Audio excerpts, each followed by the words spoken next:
et à tous. Vous m'entendez suffisamment? Oui. Bon. Les membres de l'association des musulmans de plaisir et de l'association paroissiale catholique de plaisir sont très heureux de vous accueillir, bien sûr, ce soir dans cette salle de la Mosaïque pour cette 11e rencontre interreligieuse islamo-chrétienne. Alors, très heureux parce que de quelques temps se sont écoulés depuis notre dernière rencontre. En effet, au gré des engagements de chacun, eh bien, les membres de notre équipe ont un petit peu changé. Certains sont partis vers de nouvelles destinations, d'autres sont revenus. Donc il paraissait important de reprendre le temps de faire connaissance. C'est ce que nous avons fait. Et on n'a pas chômé, je dirais. On a partagé la galette au Club Peter. On est allé boire le thé à la mosquée. On a eu froid ensemble devant le magasin Lidl. On a refait le monde devant Saint-Pie.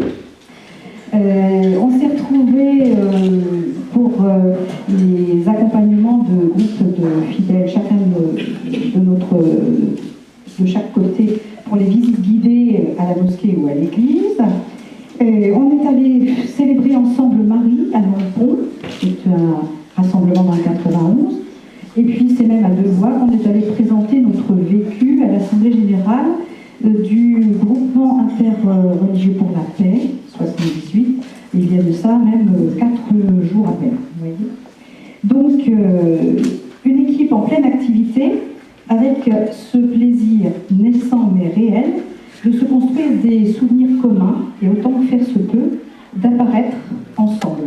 Et ça c'est très très bien. Alors notre recherche de ce fait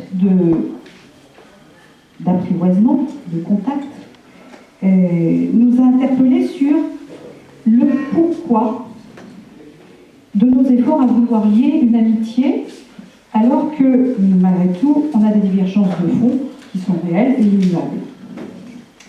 Et c'est dans les textes respectifs de nos deux religions que nous avons cherché une réponse. Nous y avons trouvé des évidences, des prescriptions, des exhortations, et donc nous voulons vous faire part. Donc la rencontre de ce soir est sur le titre « Rencontrer l'autre, désir et nécessité ». Avec un éclairage donc, des textes anciens chrétiens, et en particulier l'évangile de la Samaritaine, les directives du Concile Vatican II, et puis le commentaire de la sourate 49, verset 13 du Coran, sur la connaissance.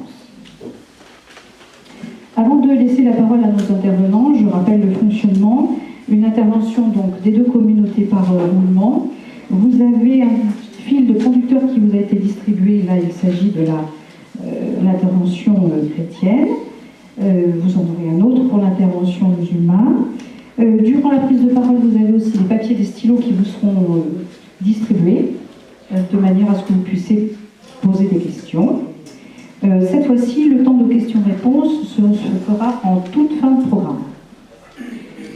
Selon l'ordre défini ce soir, nous écouterons d'abord l'éclairage chrétien, puis dans un deuxième temps l'éclairage musulman. Pour respecter l'heure, par contre, de la prière de nos amis musulmans, nous prévoyons une interruption. Alors c'est 21h45. On va essayer, là, que ça tombe, puisqu'on a un petit peu de retard. On suivra ensuite des témoignages d'hommes et de femmes de nos communautés que le vécu a amené à accepter l'autre et à s'enrichir de différentes rencontres. Donc, par ordre d'intervention ce soir, Nathalie Touvenin, paroissienne et théologienne des religions, Alain Sherman, curé de la paroisse de Plaisir, Omar Meshakra, tout premier imam de la mosquée de Plaisir, Saïda Tahiri, enseignante de l'arabe et des religions à l'école coranique, actuellement étudiante en théologie musulmane. Parité idéale, vous allez dire. Et alors, c'est du pur hasard, mais donc l'honneur à celle-là.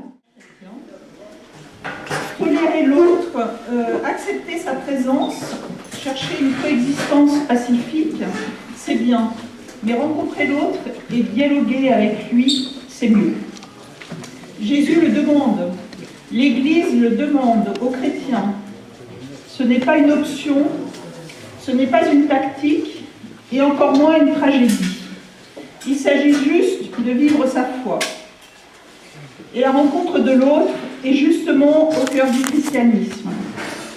Il suffit, en ouvrant l'Évangile, de regarder Jésus agir et d'écouter ses paroles pour en être bien persuadé. Jésus prie, il dialogue avec chacun, hommes et femmes, riches et pauvres, juifs et étrangers. Il écoute et il voit le malheur des gens. Il guérit. Pour lui, il ne s'agit pas d'un marchandage, il ne s'agit pas de rechercher un accord avec les personnes qu'il rencontre, il s'agit d'établir une relation authentique. Et bien sûr, les chrétiens vont essayer de suivre son exemple. Alors j'avais envie ce soir de partager avec vous un très beau texte dans l'Évangile qui relate la rencontre de Jésus avec une Samaritaine. Une Samaritaine, c'est une habitante de la province de Samarie, une des 3 régions de la Palestine de l'époque. Alors pour mieux comprendre ce que cette rencontre a d'extraordinaire, il me faut vous donner un petit aperçu historique de ce qu'est la Samarie. Bien que faisant partie du peuple de Dieu, les Samaritains se distinguent nettement des autres Juifs. Ils s'estiment les seuls véritables descendants d'Abraham. Ils ne reconnaissent que la tradition des 5 premiers livres de la Bible juive. Ils vénèrent Moïse. Ils ne fêtent pas ni Pâques ni la Pentecôte à Jérusalem, mais sur le mont Garizim, dans un temple qui a été construit au VIe siècle avant notre ère. Beaucoup de Juifs contournent cette Samarie quand ils veulent se rendre de la Judée à la Galilée, ou inversement. Un Juif ne parle jamais avec un Samaritain, car il est persuadé d'avoir affaire à quelqu'un d'impur qui a mélangé aux croyances juives des éléments étrangers et païens. Donc il a l'impression de croiser quelqu'un d'hérétique. En moins 166, quelques troupes samaritaines se joignent à l'armée séleucide pour combattre Israël. Et en moins 108, en mesure de rétorsion, les habitants de Jérusalem brûlent la capitale, qui s'appelait Samarie, et le temple. Et donc cette histoire se passe 140 ans après cette destruction du temple. Le temple a été reconstruit, mais bien sûr, les relations sont toujours très tendues entre les Juifs et les Samaritains. Donc, on va lire à plusieurs voix le texte qui est assez long, mais je crois qu'il fallait le lire quand même. Voilà, pour que vous sachiez cette histoire.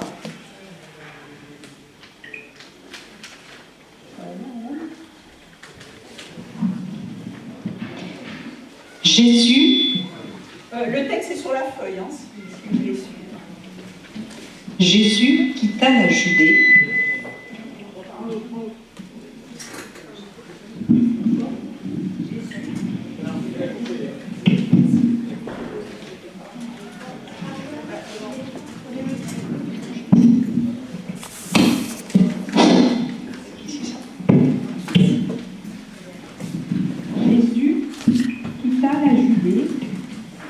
Pour retourner en Galilée. Or, il lui fallait traverser la Samarie. Il arrive donc à une ville de Samarie appelée Sychar. Là se trouvait le puits de Jacob. Jésus, fatigué par la route, s'était donc assis près de la source. C'était la 6e heure, environ midi. Arrive une femme de Samarie qui venait puiser de l'eau. Jésus lui dit : Donne-moi à boire. En effet, ses disciples étaient partis à la ville pour acheter des provisions. La Samaritaine lui dit : Comment, toi, un Juif, tu me demandes à boire, à moi, une Samaritaine ? En effet, les Juifs ne fréquentent pas les Samaritains. Jésus lui répondit : Si tu savais le don de Dieu, et qui est celui qui te dit « donne-moi à boire », c'est toi qui lui aurais demandé, et il t'aurait donné de l'eau vive. Elle lui dit : Seigneur, tu n'as rien pour puiser, et le puits est profond. D'où as-tu donc cette eau vive? Serais-tu plus grand que notre père Jacob, qui nous a donné ce puits et qui en a bu lui-même? Jésus lui répondit. Quiconque boit de cette eau aura de nouveau soif. Et celui qui boira de l'eau que moi je lui donnerai n'aura plus jamais soif. Et l'eau que je lui donnerai deviendra en lui une source d'eau jaillissant pour la vie éternelle. La femme lui dit. Seigneur, donne-moi de cette eau, que je n'ai plus soif, et que je n'ai plus à venir ici pour puiser. Jésus lui dit. Va, appelle ton mari et reviens. La femme répliqua. Je n'ai pas de mari. Jésus reprit. Tu as raison de dire que tu n'as pas de mari. Des maris, tu en as eu 5, et celui que tu as maintenant n'est pas ton mari. Là, tu dis vrai. La femme lui dit. Seigneur, je vois que tu es un prophète. Eh bien, nos pères ont adoré sur la montagne qui est là. Et vous, les Juifs, vous dites que le lieu où il faut adorer est à Jérusalem. Jésus lui dit. Femme, crois-moi, l'heure vient où vous n'irez plus ni sur cette montagne, ni à Jérusalem pour adorer le Père. Mais l'heure vient, et c'est maintenant, où les vrais adorateurs adoreront le Père en esprit et vérité. La femme lui dit. Je sais qu'il vient le Messie, celui qu'on appelle Christ. Quand il viendra, c'est lui qui nous fera connaître toutes choses. Jésus lui dit. Je le suis, moi qui te parle. À ce moment-là, ses disciples arrivèrent. Ils étaient surpris de le voir parler avec une femme. Pourtant, aucun ne lui dit « Que cherches-tu » ou bien « Pourquoi parles-tu avec elle ?» La femme, laissant là sa cruche, revint à la ville et dit aux gens « Venez voir un homme qui m'a dit tout ce que j'ai fait. Ne serait-il pas le Christ ?» Ils sortirent de la ville et ils se dirigeaient vers lui. Lorsqu'ils arrivèrent auprès de lui, ils l'invitèrent à demeurer chez eux. Il y demeura 2 jours. Alors je vais essayer de vous expliquer comment cette rencontre extraordinaire entre Jésus et la Samaritaine nous encourage, nous, à rencontrer l'autre. Chaque rencontre de Jésus a une histoire particulière. Ici, la rencontre de l'autre se fait dans son pays. C'est Jésus lui-même qui, dans cette rencontre, est l'étranger. Il a quitté sa région, son monde familier, pour se retrouver en terrain inconnu. La rencontre se fait près d'un puits et toutes les rencontres décisives dans l'histoire du peuple juif se font près d'un puits. Et il ne s'agit pas de n'importe quel puits. Il est le point de l'aboutissement de l'itinéraire d'Abraham, le point d'arrivée de Jacob, le lieu de renouvellement de l'alliance.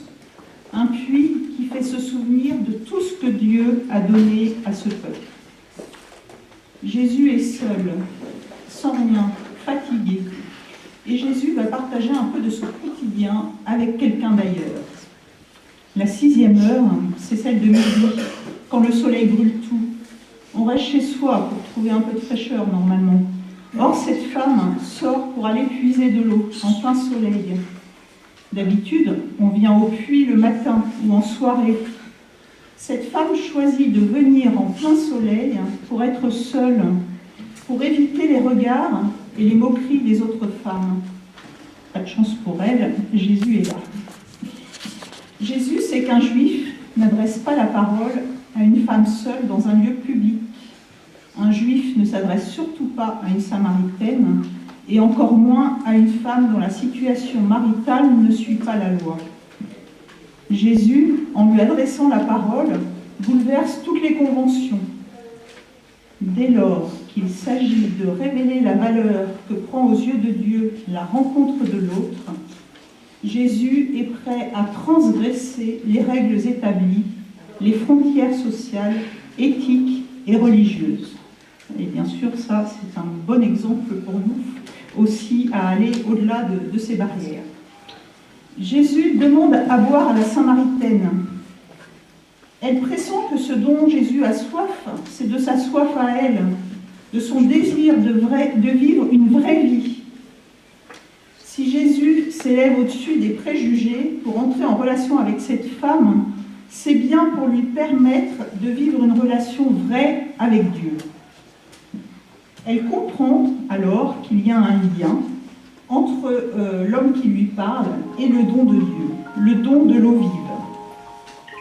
Ce don transcende toute discrimination de personne. Le renversement est complet, ce n'est plus Jésus qui demande à boire, mais la femme. Même si on voit qu'elle pense éviter l'effort de venir remplir ses cruches, on comprend qu'elle attend autre chose.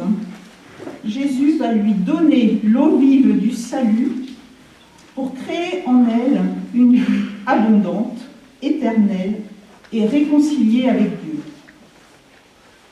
Le Messie que les Juifs attendaient pour libérer le peuple, le Messie est venu aussi pour elle, personnellement, et il va lui donner la vraie vie. En lui demandant d'aller chercher son mari, Jésus ne porte pas de jugement moral. Jésus permet à cette femme de faire un effort de vérité sur sa vie. Il l'écoute, il la respecte, et il va lui rendre sa dignité humaine. La femme, dépassant alors l'histoire de son peuple, qui est contre le peuple juif, son histoire personnelle et sa situation irrégulière, va se mettre à entamer une discussion théologique sur le lieu où il convient d'adorer Dieu. Et on voit que Jésus prend le temps d'une grande explication. Adorer par habitude, par tradition, par mode, c'est adorer superficiellement, sans avoir une relation vraie, une relation personnelle avec Dieu.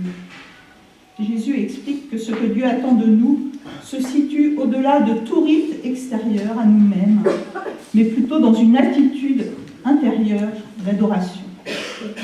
Enfin, c'est une femme étrangère qui mène une vie scandaleuse aux yeux des bien-pensants de sa ville. Et c'est à elle que Jésus révèle qu'il est le Messie. Ça va être la première personne à qui Jésus le révèle. La Samaritaine, alors, que fait-elle? Eh bien, elle abandonne sa cruche, elle court vers la ville et elle se met en route à la rencontre des gens qu'elle voulait fuir en venant puiser l'eau en plein soleil. Celle qui avait peur de l'opinion des autres a désormais la force d'aller vers eux pour leur parler. Je ne sais pas si vous avez remarqué, mais elle dit « Un homme m'a dit tout ce que j'ai fait ». Or, justement, Jésus ne lui a rien dit. Il ne lui a rien reproché sur sa façon de vivre. Il l'a conduite à faire la vérité sur elle-même et il l'a libérée de la peur. Alors pour nous aujourd'hui, bien sûr, en venant vivre cette rencontre sur le terrain de l'autre, Jésus semble souligner qu'il ne peut y avoir de rencontre de l'autre sans sortie de soi, sans accepter de quitter ses sécurités familières. Le plaisir et la joie de la rencontre avec l'autre permettent de relativiser les habitudes, les traditions et de réfléchir à l'essentiel. Entrer en communion avec l'autre, c'est toujours risquer quelque chose de soi-même. Et dans cette rencontre, il y a eu un déplacement de l'un et de l'autre. La femme va relire sa vie et Jésus a approfondi, à l'occasion de cette rencontre, la conscience de l'universalité de sa mission. Il ne vient pas seulement pour les Juifs, il vient pour le monde entier. Mais tout ne se passe pas toujours si bien.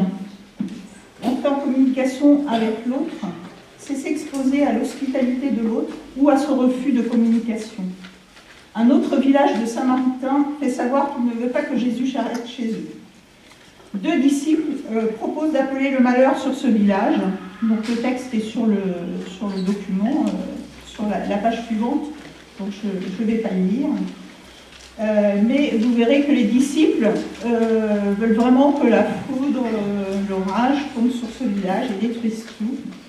Et Jésus n'est pas content, il se fâche, non pas contre les Samaritains, mais contre ses disciples qui ont une attitude hostile vis-à-vis de ceux qui n'ont pas voulu l'accueillir.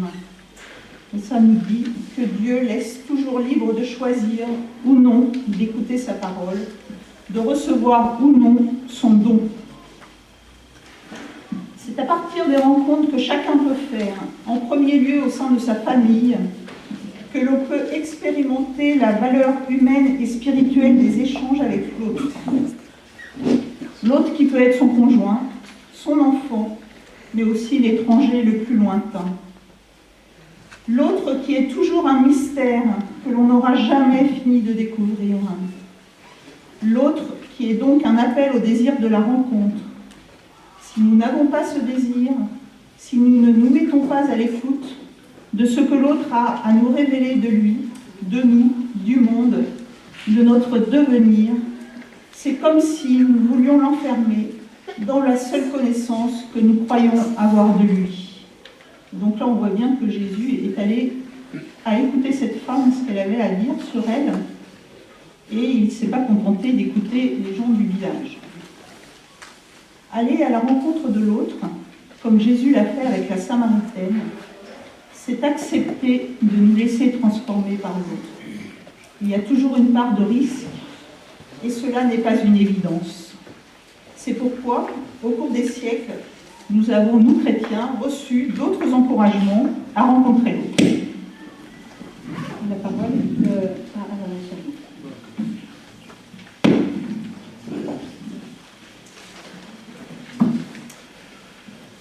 Voilà, ce qu'on m'a demandé de vous transmettre, c'est un petit peu une petite liste de tous ces efforts que l'Église a réalisés à partir du message du Christ pour justement mettre en pratique cette idée de sortir de soi pour rencontrer l'autre, pour devenir davantage soi-même, pour se conforter dans son identité, mais non pas de façon repliée sur soi-même, mais au contraire de s'enrichir au fur et à mesure de la rencontre des différences. La Bible est ainsi traversée de rencontres, de sortir de soi-même et de se risquer à la rencontre de l'autre. En d'autres termes, l'Église va essayer, au cours des siècles, de mettre en pratique le commandement de l'amour de Dieu et de l'amour du prochain, qui sont deux commandements fondamentaux. Je vous l'ai remis donc sur vos feuillets jaunes. Ça revient à plusieurs reprises dans la Bible, y compris dans la partie du Nouveau Testament. Et à partir donc, effectivement, de cet amour de Dieu, de cet amour du prochain, et de rencontrer Dieu à travers le prochain, il y a effectivement cet effort à réaliser pour que Dieu veut que nous réalisions, d'écouter l'autre dans son propre langage et d'entendre dans cet autre langage quelque chose de Dieu. Non seulement de m'ouvrir au langage de l'autre, mais aussi de percevoir à travers le langage différent de l'autre, qui n'est pas mon langage à moi, quelque chose de Dieu, quelque chose qui m'interpelle, quelque chose qui va m'enrichir dans la connaissance de Dieu. Alors, cette conviction, cette intuition, cette révélation n'a pas toujours été mise en pratique par les chrétiens, mais elle a été portée, reprise au cours des siècles, écrite noir sur blanc, vécue par de grandes figures fondatrices du christianisme à la suite du Christ, des grandes figures reconnues ou moins reconnues.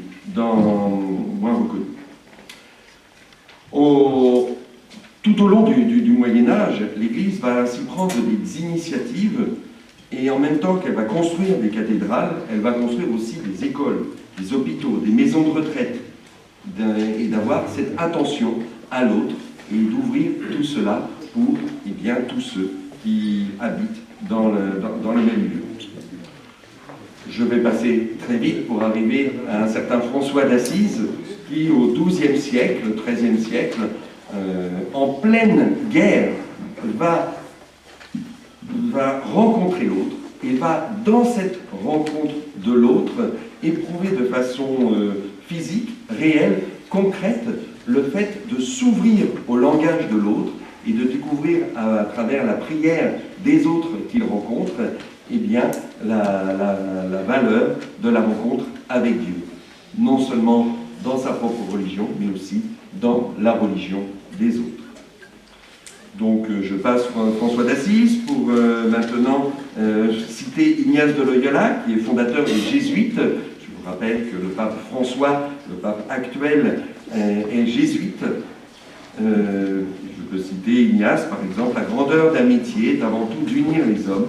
Il n'y a qu'un luxe véritable, c'est celui d'avoir de bonnes relations avec ses voisins. Une autre citation: si tu diffères de moi, mon frère, Loin de me léser, tu m'enrichis. Et puis, Dieu est amour. Si l'on s'aime les uns les autres, on n'a plus peur de l'autre, puisque l'on est en Dieu.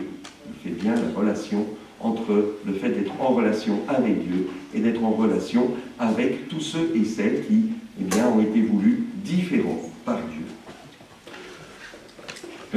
François Xavier, missionnaire en Inde et au Japon, au XVIe siècle.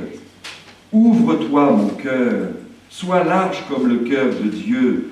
Ouvre-toi pour porter l'espérance.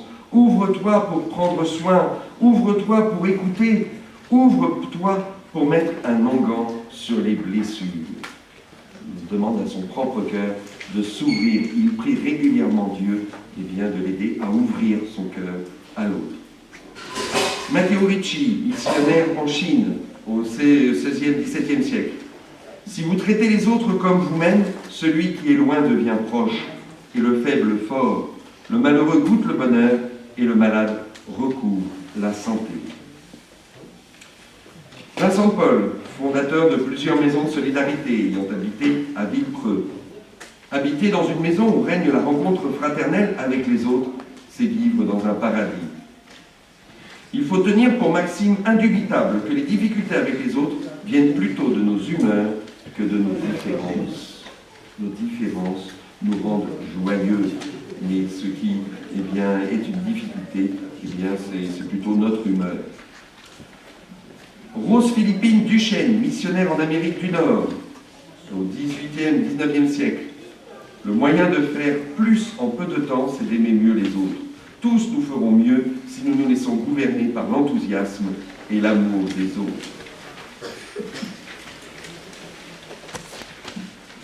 Anne-Marie Javouet, qui a réalisé toute une œuvre de libération des esclaves au XVIIIe, XIXe siècle. Il faut rencontrer l'autre. Le manque de paix nous absorbe en nous-mêmes, nous replie sur nous-mêmes. Nous n'avons pas la liberté d'esprit et l'ouverture du cœur. La paix donne tous ses biens, et plus encore parce qu'elle nous relie directement à Dieu et à travers lui, aux autres, quels qu'ils soient. On arrive tranquillement au pape, dont les uns et les autres parmi nous peuvent avoir le souvenir, puisque ce sont des papes du XXe et du XXIe siècle. Et donc je commencerai par l'encyclique Pacem in Terris, d'avril 1963, du pape Jean XXIII, qui bouleverse dans sa lettre, c'est une encyclique, c'est un message qu'il envoie au monde, il bouleverse les mondes séparés. Il y a les chrétiens, mais aussi partout des hommes de bonne volonté. Et cette expression sera reprise pendant tout le concile, puisqu'on éprouvera au milieu du XXe siècle, il y a 50 ans, c'est pour ça que les chrétiens sont dans une année jubilaire en ce moment, une année d'anniversaire, 50 ans, de nous réunir pour marquer, réécrire une fois de plus les fondements du dialogue, les fondements de notre foi, de notre religion. Alors, ce qui rassemble, ce qui unit, ce qui est commun est indépassable. La diversité est une richesse. Dieu nous met à l'épreuve de l'altérité et de la différence. Si nous savons l'accueillir sans être l'otage de l'autre, si nous savons accueillir la différence sans être otage de l'autre, si nous savons vivre cette hospitalité de l'autre, nous savons ce qu'est vraiment la foi. Car la foi doit s'ouvrir sur la beauté du monde, sur la diversité du monde, puisque Dieu l'a créé divers, ce monde. La foi, donc, est ouverte où elle n'est pas. On ne peut pas se dire croyant en Dieu sans pratiquer ce don de la fraternité, de l'amitié avec les autres que Dieu met sur notre chemin. Et ainsi, entre 1962 et 1965, ce seront 2487 participants du monde entier, dont 101 non-catholiques, qui écriront 16 textes, dont le Concile Vatican II, ce qu'on appelle le Concile Vatican II, dont le texte Lumen Gentium, qui nous invite à aller très loin. Le dessein de salut enveloppe tous ceux qui reconnaissent le Créateur et adorent avec nous le Dieu unique, miséricordieux, futur juge des hommes au dernier jour. Le dessein du salut, on parle bien de ce qui sera sauvé. On retrouve aussi cette idée dans Gaudium et Spes, où les auteurs du Concile reconnaissent l'action de l'esprit dans l'autre.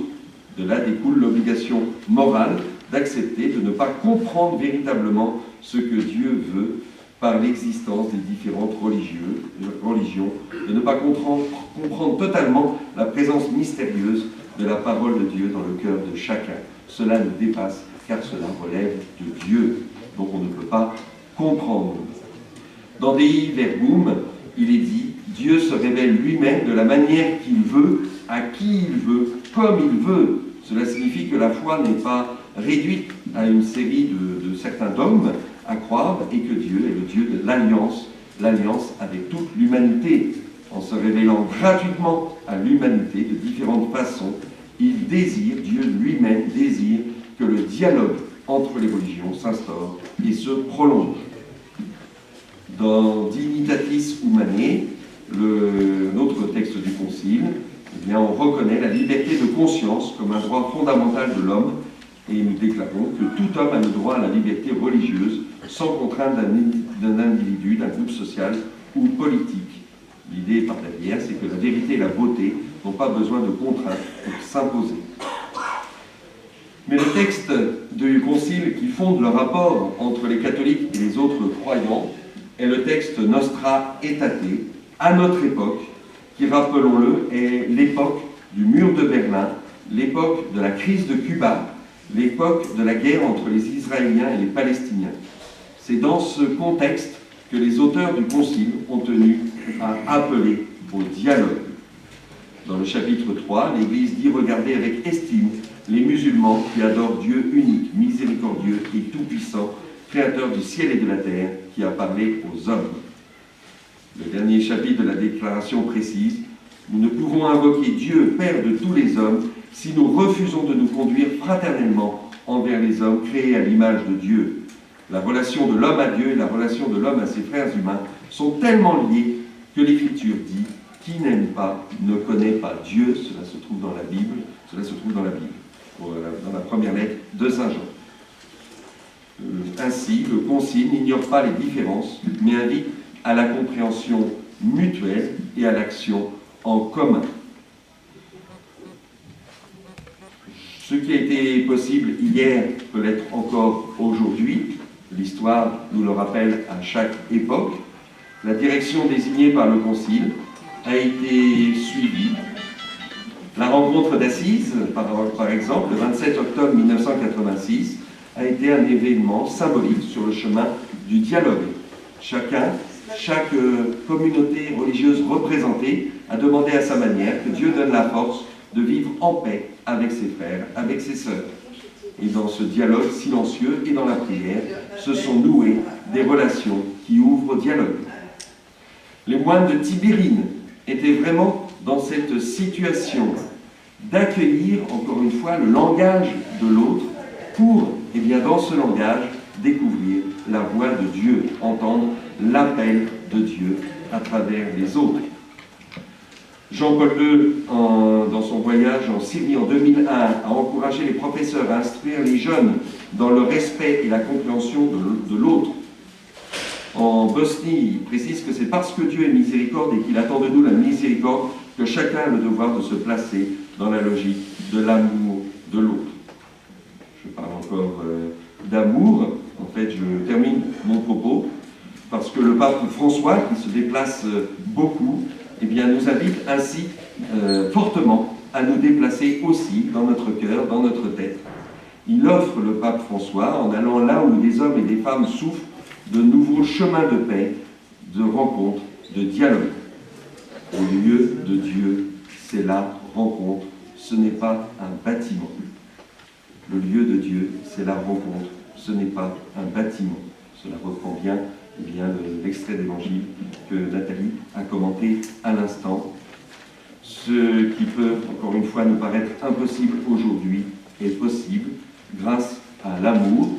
Récemment, certains d'entre nous ont vécu cet amour au contact d'hommes, de femmes très différents dans leur état de santé, dans leur état de vie. C'était à Lourdes. On a l'habitude de dire qu'un miracle à Lourdes, ce n'est pas forcément un boiteux qui se met à marcher, c'est d'abord un cœur qui s'ouvre.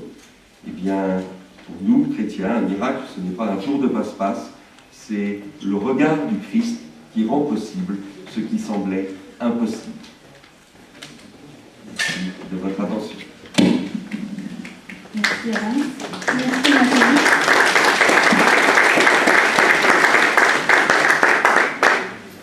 Alors, vous avez sans doute éventuellement eu des questions. Je veux bien que les priez ou voilà, vous puissiez récupérer les questions qui concernaient ce temps d'enseignement chrétien là. Et puis, la parole, sans perdre de temps, on va passer à Omar pour faire l'éclairage par la sourate 49 de verset 13 du Coran. Je pense qu'il y a aussi les feuilles, donc qui doivent être distribuées au conducteur de l'intervention musulmane.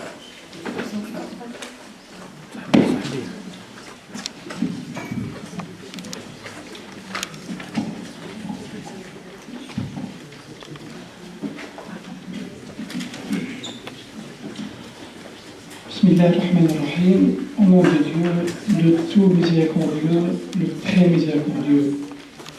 Louange à Dieu et que la paix et la miséricorde soient sur lui, notre prophète, et sa famille et ses compagnons. Bonsoir, chers frères et chères sœurs. Je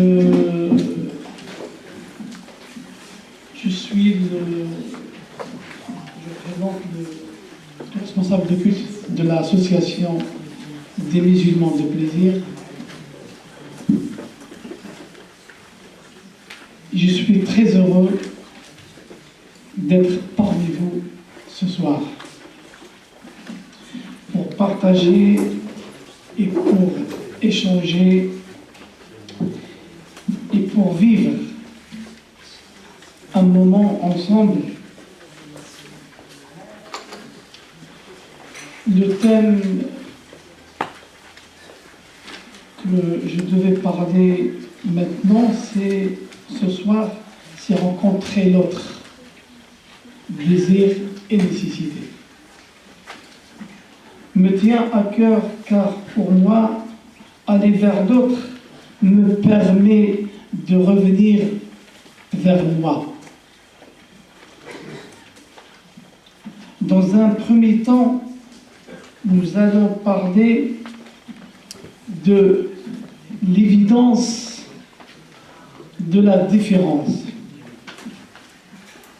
Dieu a créé l'univers, il a fait que chaque créature ait sa propre nature, sa particularité et ses caractéristiques, qui parfois peuvent se rapprocher de l'autre, comme elles peuvent se heurter à lui, à l'autre. Donc cette volonté divine est envoyée dans la sourate qui s'appelle les appartements, un verset que Dieu va montrer qu'il n'y a aucune différence entre un être humain et l'autre, quelle que soit son origine, quelle que soit sa race, quelle que soit sa culture, quelle que soit sa nationalité. Allah il dit, je commence à réciter le verset en arabe, et juste après je le traduis en français. بعد أعوذ بالله من الشيطان الرجيم يا أيها الناس ô les hommes يا أيها الناس إنا خلقناكم من ذكر وأنثى وجعلناكم شعوبا وقبائل لتعارفوا إن أكرمكم عند الله أتقاكم. Ô hommes, nous vous avons créé d'un mâle et d'une femelle, et nous vous fait de vous des nations et des tribus pour que vous en connaissiez. Le meilleur ou le plus noble d'entre vous auprès de Dieu est le plus pieux. Ni couleur, ni race, ni quel que soit, c'est le meilleur entre nous ou parmi nous auprès de Dieu, c'est celui qui a la piété. Cette haute qualité qui place l'être humain auprès de Dieu. Par ce verset, nous comprenons que les hommes avec un grand H incluent tout être humain, quelle que soit son appartenance religieuse, culturelle et ethnique, sans restriction religieuse. Et quand il dit, ça, Dieu, nous vous avons créé d'un mâle et d'une femelle, cela signifie que l'homme et la femme sont le noyau de la société humaine qui s'est répartie en des nations, peuples et tribus. En disant, et vous avons fait de vous nations et tribus. Et quand Dieu dit, pour que vous entre eux connaissiez le but de cette diversité divine dans la création de l'homme, c'est de tisser les liens entre les membres de cette famille humaine. Et quand Dieu dit le plus noble d'entre vous auprès de Dieu est le plus pieux, cela veut dire que la piété reste le seul critère qui distingue les humains entre eux. Ce n'est ni leur couleur, ni leur race, ni leur richesse. Le prophète l'a bien mentionné dans ce hadith. Hadith, ça signifie une parole prophétique du prophète. Authentique. Ô homme, votre Dieu est unique, il n'y a pas de faveur d'un arabe sur un non-arabe, ni un non-arabe sur un arabe, c'est-à-dire il n'y a aucune différence entre d'être un arabe ou non-arabe, un noir ou un blanc, un français ou une autre nationalité. On est tous des humains. Le mieux parmi nous, entre nous, celui qui a la piété, celui qui a la crainte dans son cœur, celui qui craint Dieu, celui qui respecte l'autre, celui qui veut vivre avec l'autre, quelles que soient ces différences, quelles que soient, toujours on est égaux aux yeux de Dieu. Sauf avec la piété, et je bien transmis le message de ce texte, et qu'il n'y a pas de différence ni de supériorité entre les hommes si ce n'est la piété. Et je veux conclure cette partie par la définition du mot connaissance qui est cité dans le verset.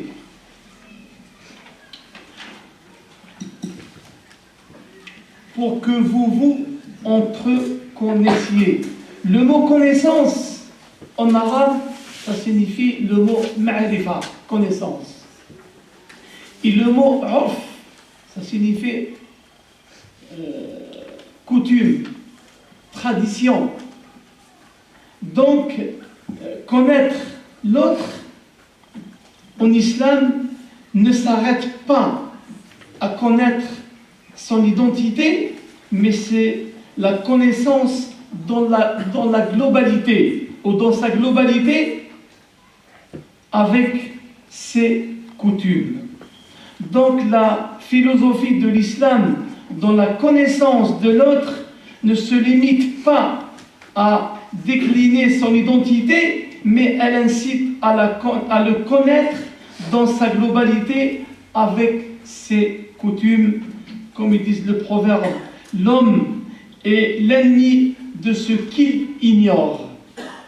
Et je passe la parole à ma collègue Salima. Alors,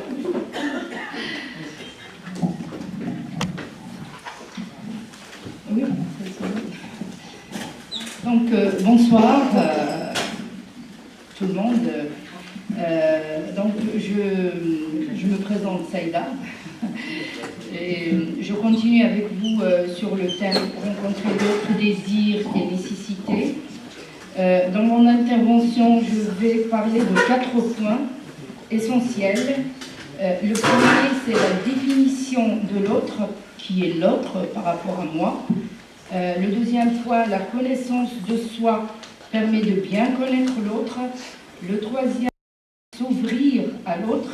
Et le dernier point, les clés pour une rencontre réussie. Bien sûr, il y aura une conclusion.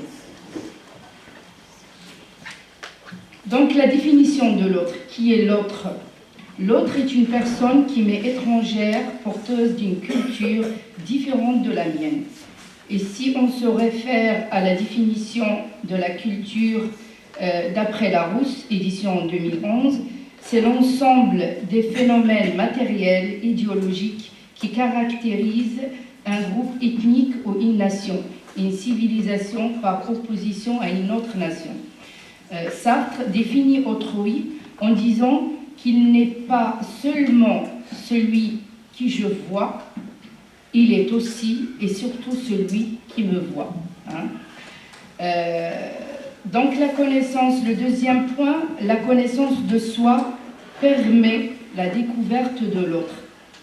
La connaissance de soi est véritablement nécessaire pour que la rencontre de l'autre soit possible et positive. Il y a une parole qui dit « Qui se connaît lui-même connaît son Seigneur ». Dieu a prédisposé l'homme à le connaître en plaçant en chaque âme une fitra. Une fitra, le mot est en arabe qui signifie... Vous m'entendez? Oui. Une fitra, c'est une nature saine, c'est l'instinct. Donc c'est l'instinct de l'homme, on appelle ça en arabe une fitra. Qui permet à l'être humain de la rechercher, de renouer les liens avec lui et de donner un sens à sa vie. Car celui qui perd le lien avec Dieu se perd. Comme l'explique le verset, l'Exode 59, 19, « Et ne soyez pas comme ceux qui ont oublié Dieu. Dieu leur a fait alors oublier leur propre personne. Ceux-là sont les personnes. ولا تكونوا كالذين نسوا الله فأنساهم أنفسهم أولئك هم الفاسقون. Donc cette fitra, cette nature saine, est une sorte de caractère gravé dans l'âme qui nous renvoie à la source de toute vie. Un peu comme le nombril qui nous rappelle le lien particulier noué dans la matrice de nos mères. On peut le voir à travers le verset suivant, Araf 7, 172, et quand ton Seigneur tuera une descendance des reins des fils d'Adam et les fait témoigner sur eux-mêmes. Ne suis-je pas votre Seigneur? Ils répondirent, mais si, nous en témoignons, afin que vous ne disiez point au jour de la résurrection, vraiment, nous n'y avons pas fait attention. وَإِذْ أَخَذَ رَبُّكَ مِنْ بَنِي آدَمَ مِنْ ظُهُورِهِمْ ذُرِّيَّتَهُمْ وَأَشْهَدَهُمْ عَلَى أَنفُسِهِمْ أَلَسْتُ بِرَبِّكُمْ قَالُوا بَلَى شَهِدْنَا أَن تَقُولُوا يَوْمَ الْقِيَامَةِ إِنَّا كُنَّا عَنْ هَذَا غَافِلِينَ. Donc c'est la traduction en arabe. La croyance en Dieu est donc une évidence pour le croyant, que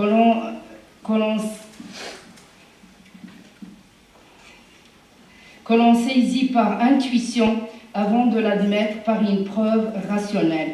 Ce souffle divin nous conduit à nous interroger sur ce qui nous entoure et à rechercher Dieu et à donner un sens à notre vie. Une meilleure connaissance de soi permet de partager ce que l'on est et de mieux accueillir l'autre tout en sachant que chacun est porteur d'une vérité différente de l'autre. cette vérité trouve son explication dans notre histoire, notre éducation, notre vision du monde, notre religion, etc. Dans le Coran, chacun est non seulement responsable de ses actes, il est aussi responsable de l'autre devant tous les autres, car sa relation envers autrui fait partie de l'adoration qu'il porte à Dieu. Ce que je retiens de ce point, c'est qu'il est indispensable de se connaître soi-même pour aller à la rencontre de l'autre. Et là, on aborde un point très important, donc le point 3, s'ouvrir à l'autre, une nécessité. Donc, comment s'ouvrir à l'autre? S'ouvrir à l'autre en islam est inscrit dans la nature positive de l'être humain. D'après Aïcha, l'épouse du prophète, que Dieu soit satisfait d'elle, le messager de Dieu, que la paix et le salut soient sur lui, a dit « Le croyant qui a la foi la plus parfaite est celui qui se comporte mieux envers les autres et qui est le plus attentionné envers les siens », relaté par Tirmidhi. Et le prophète a précisé que le meilleur des hommes est celui qui ne fait du tort à personne, proche ou étrangère, ni par ses paroles, ni par ses actes.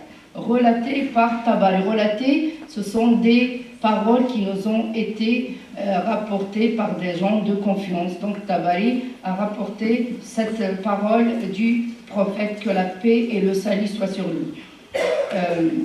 Donc le message du prophète, que la paix et le salut soient sur lui, a toujours insisté sur le bon comportement dans la religion. Aussi quand il insiste sur nos relations de voisinage. Et il dit « L'ange Gabriel n'a cessé de nous recommander la bienséance envers les voisins ». Donc c'est l'ange qui vient souvent « Attention à ton voisin, attention à ton voisin, attention à ton voisin ». Donc l'ange Gabriel n'a cessé de nous recommander la bienséance envers les voisins à tel point que j'ai pensé que ces derniers feraient partie des héritiers. Le prophète avait peur que le voisin devienne un héritier.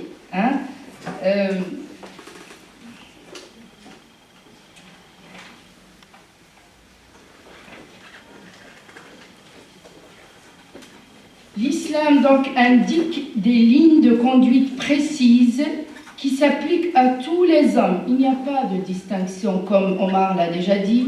Il n'y a pas de race, il n'y a pas de religion, donc on est tous et toute une famille humaine. Il n'y a pas de distinction. Qui s'applique à tous les hommes et qu'il s'agit de suivre dans toutes les situations de l'existence. La règle qu'il donne est d'une large portée. Elle inclut les domaines sociaux, économiques, politiques, moraux et spirituels. Le Coran rappelle à l'homme le but de l'existence terrestre, ainsi que ses devoirs et obligations envers lui-même, ses parents, ses proches, sa communauté, ses semblables et envers son Créateur. Donc ce que je retiens, ce qu'on doit tous retenir de ce point, un musulman de son temps, bien dans sa peau, qui veut vivre pleinement sa religion, se doit de s'ouvrir aux autres et de contribuer du mieux qu'il peut à la bonne marche de sa société. Je suis là. Le 3.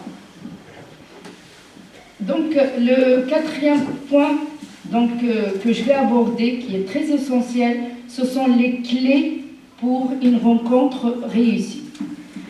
Dieu sait que notre cœur est digne de pouvoir ouvrir d'autres cœurs, parce qu'il fera en sorte que notre discours touche le cœur de ceux qui nous écoutent. Donc, par cet aparté, nous en venons à une clé essentielle qui est le dialogue. En effet, savoir écouter l'autre, c'est la rencontre de deux raisons qui s'écoutent et cherchent à se comprendre. Il faut laisser place au débat, favoriser les échanges, discuter et ne pas prôner « j'ai raison ». Donc ne pas prôner j'ai raison, mais expliquer sa position et écouter celle de l'autre. Dans le Coran, Dieu, à travers plusieurs versets, prône le dialogue. Notamment, Dieu a dialogué avec Satan, tout le monde connaît Satan, qui est à la source de tous les problèmes sur terre. Donc Dieu a dialogué avec Satan quand il a refusé de se prosterner devant Adam. Saad 38, le verset 75-76. Dieu lui dit, ô Iblis, Iblis c'est la famille de Satan, donc c'est tous de la même famille qui cherche les ennuis sur terre. Ô Iblis, qui t'a empêché de te prosterner devant ce que j'ai créé de mes mains, t'enfles-tu d'orgueil ou tu te considères ou te considères-tu parmi les hauts placés? قال يا إبليس ما منعك أن تسجد لما خلقت بيدي أستكبرت أم كنت من العالين قال أنا خير منه قال أنا خير منه خلقتني من نار وخلقته من طين. Iblis, je suis meilleur que lui, dit Iblis. Tu m'as créé de feu et tu l'as créé d'argile. Aussi, les prophètes ont dialogué avec leur peuple et les croyants sont amenés à suivre leur exemple en s'ouvrant aux autres par le dialogue. Ainsi, le dialogue devient une obligation religieuse pour se rapprocher de Dieu. Ce que je retiens et ce qu'on doit retenir de ce point aussi, les êtres de bonne volonté savent bien que l'avenir est commun et passe par le débat, le dialogue et l'écoute. Le deuxième point donc, qui suit le dialogue, dépasser ses préjugés. Certes, nous avons tous une représentation différente d'une vérité en fonction de notre vécu, de notre culture. Il faut se méfier des représentations négatives qui sont les préjugés. Et on sait très bien, si on veut définir un préjugé, c'est le fait de juger une personne avant de la connaître. C'est ce qui se passe souvent. Donc on se permet de juger une personne. Est-ce qu'on l'a connue? Non. Donc c'est une personne qu'on ne connaît pas et la réduire le plus souvent à une caractéristique liée à un stéréotype. L'homme est l'ennemi de ce qu'il ignore, donc je suis d'accord avec Omar toujours, car l'ignorance de l'autre engendre la haine, le mépris et la violence. Ce que je retiens et ce qu'on doit retenir aussi de ce point, pour s'ouvrir, raisonner est vital. Cela permet d'affronter l'adversité, de maîtriser avec objectivité les tensions, d'avoir présent à l'esprit la nécessité de trouver un juste milieu. Je conclus. Je suis toujours dans le temps? Très bien. Donc, je conclus que la rencontre avec autrui est nécessaire. L'accueil de la différence dans la relation humaine doit se faire dans la plus grande ouverture. Sans l'existence de l'autre, on serait dans l'isolement et le repli identitaire. Se rencontrer demande une volonté, du temps, comme ce que vous avez fait aujourd'hui. Donc on a pris notre temps pour venir là, pour échanger, pour s'écouter. Donc ça demande du temps, de la qualité dans l'écoute et un partage de valeurs communes. Le fait de semer ces liens dans de bonnes intentions, donc on vient avec une bonne intention, nous mène à cultiver un vivre ensemble dans l'amour, la fraternité et la paix. Rappelons l'importance de se tourner vers Dieu et de recourir aux invocations et aux supplications. Je demande à Dieu de nous aider dans nos rapports avec les autres, que ce soit dans nos prières ou dans les autres moments, avoir toujours cette attitude de s'adresser d'abord à Dieu avant de s'adresser à l'autre, de demander à Dieu de nous aider, de nous faciliter ce rapport et cet échange, et comme on l'a dit tout à l'heure, tout en observant les règles de bienséance, de respect envers l'autre et envers Dieu. Merci de votre écoute.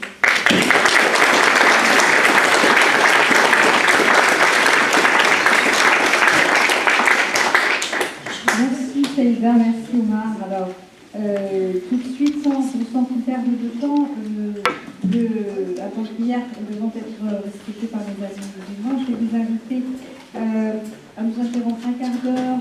La prière musulmane se fera dans la salle, Omar va vous inviter. Et puis, ici resteront les chrétiens pour attendre prière.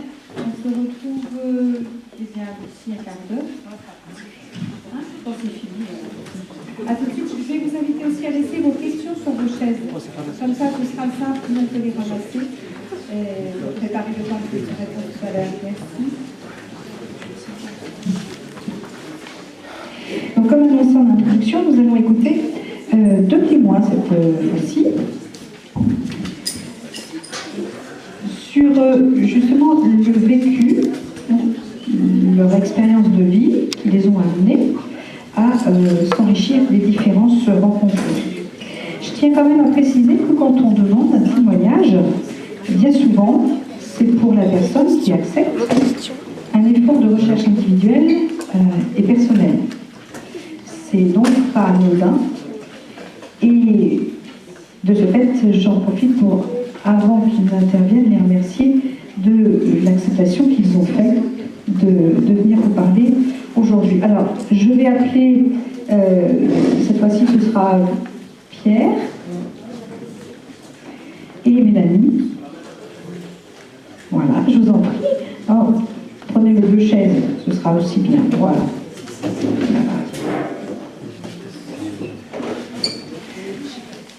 Voilà, ici, ce sont tous les deux des chrétiens engagés au sein de la paroisse, du conseil pastoral. Je vous laisse la parole et on vous écoute.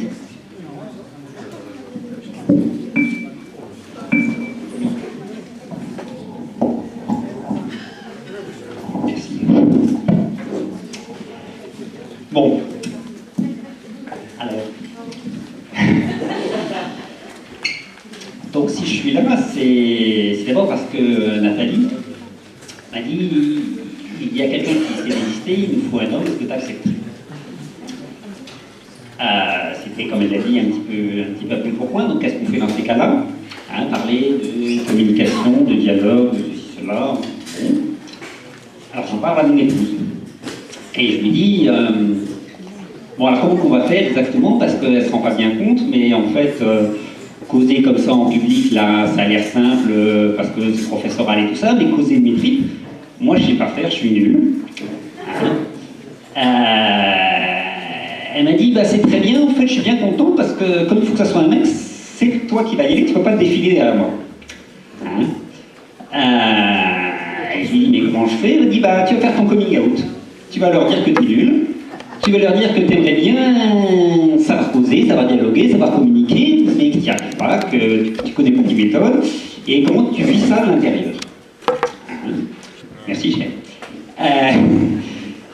Alors, il faut dire quand même que tous les deux, on est un peu sur la même ligne de vue, c'est-à-dire qu'on se dit, quand le bon Dieu nous envoie une dure épreuve comme ça dans la vie, il nous envoie en même temps les grâces pour s'en sortir. Donc, on ne refuse pas. Et puis, puisque le bon Dieu il nous a foutu là-dedans, bah, je vais lui demander ce qu'il en pense. Alors, je ne vous fais pas le truc complet, mais toujours est-il que la solution que j'ai trouvée, le dialogue, bien entendu, comme tout le monde, il n'y avait pas toutes les qualités de la terre, j'en avais une qui était bien développée. Je trouve que Christophe, c'est un costaud, un gros costaud, un très très gros costaud. Donc, quand il était petit, les garçons, quand ils veulent débattre, ils se battent. Mais le problème, c'est que Christophe, comme il était très costaud, bing bang boum, c'était fini. Et les copains ils disaient, on ne veut plus causer avec toi, parce que tu veux toujours gagner, tu veux toujours avoir raison, et c'est pas possible. C'était pas tout à fait vrai, en fait, parce que les autres aussi, ils auraient bien voulu gagner, en fait. Donc Christophe ne voulait pas plus gagner que les autres, mais sa qualité, ou sa particularité faisait que ça se passait pas bien. Alors Christophe, il a bien essayé de se réfréner quelque part.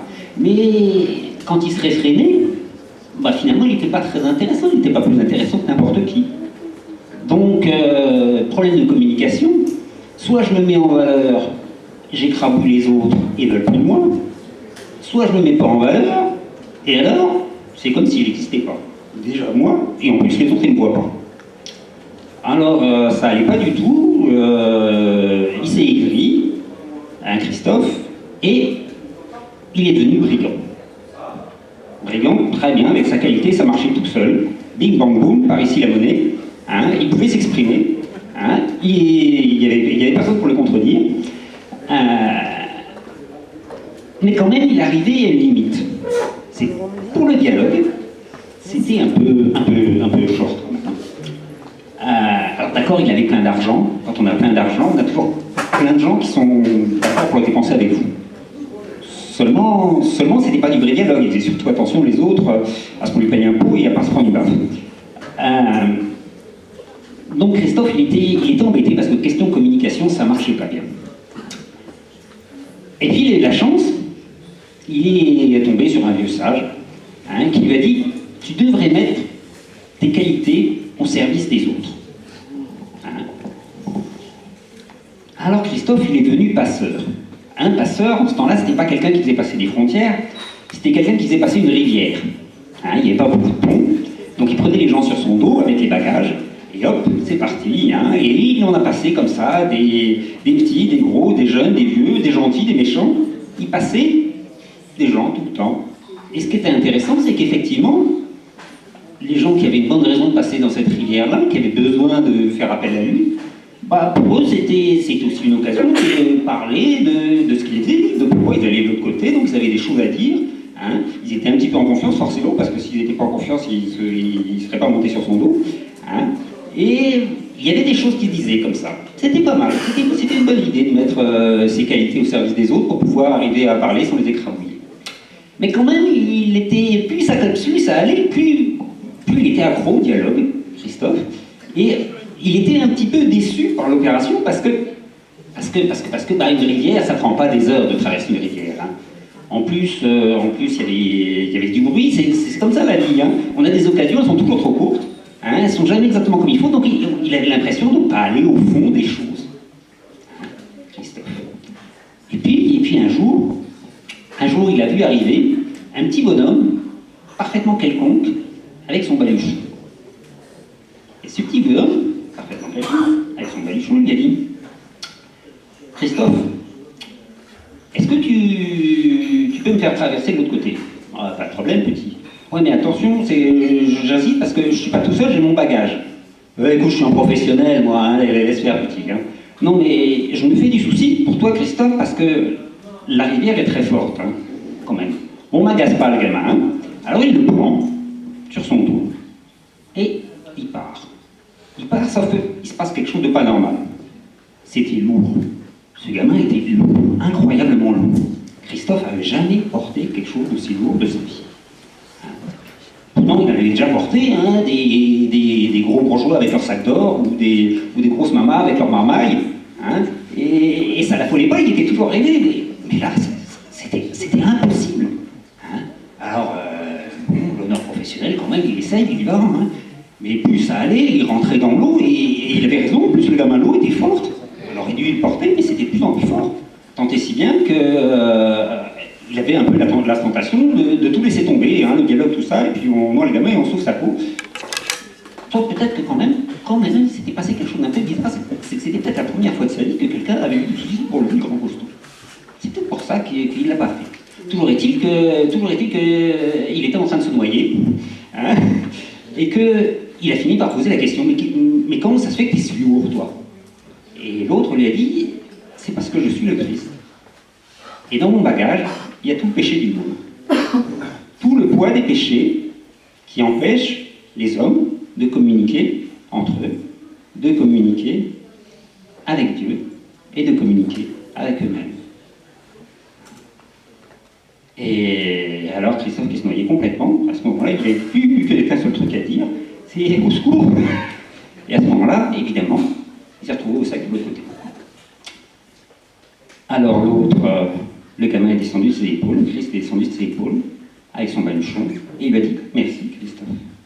Aujourd'hui, j'avais vraiment besoin que toi, tu m'aides à traverser cette rivière. » Et il est reparti. Et Christophe, il a repris son travail, il a continué à faire passer des petits, des gros, des jeunes, des vieux, des gentils, des méchants, et à avoir des problèmes de communication. Sauf que pour lui, il avait compris un truc. Il avait compris que la dernière raison pour laquelle tous ces gens traversaient la rivière, c'était la même que lui. C'était de revoir le sourire de ce gamin, le plus beau sourire du monde, le sourire de Dieu.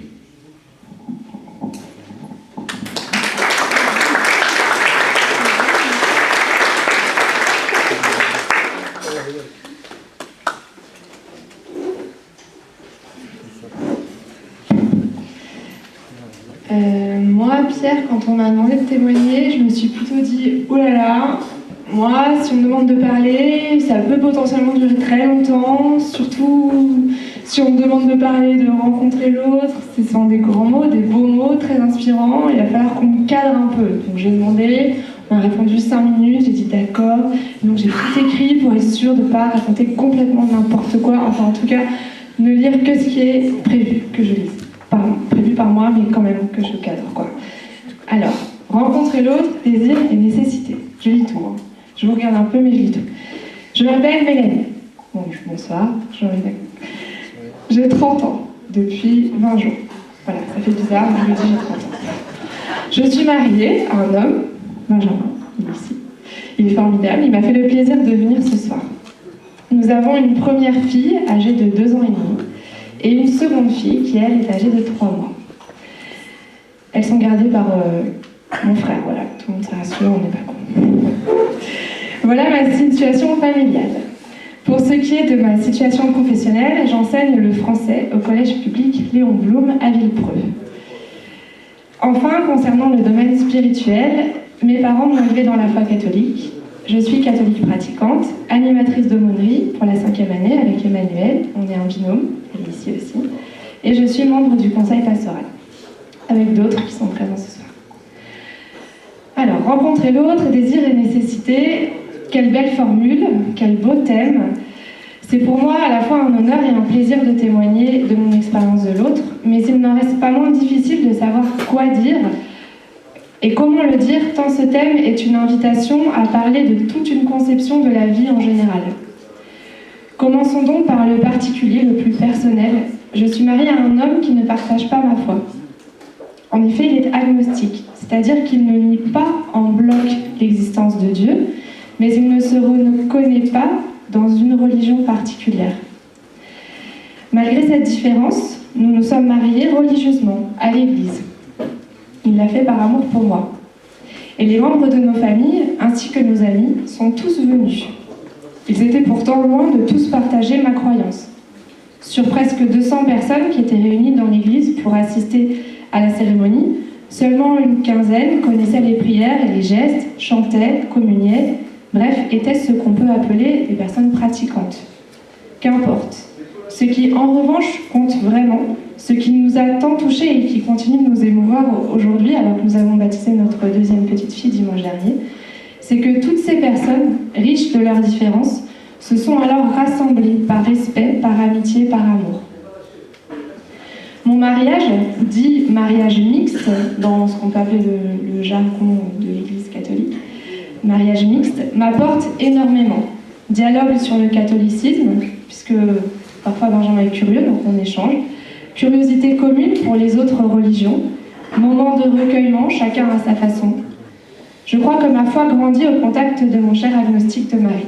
Dieu ne l'a décidément pas placé sur mon chemin par hasard. C'est d'ailleurs tous les deux que nous sommes venus à la rencontre des musulmans de plaisir, il y a maintenant 5 bonnes années.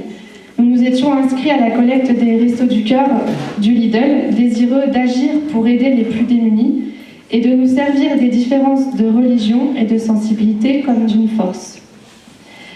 Suite aux échanges, aux sourires et à l'entraide partagée avec les musulmans présents ce jour-là, nous avons souhaité reconduire l'expérience et avons participé à quelques autres collectes.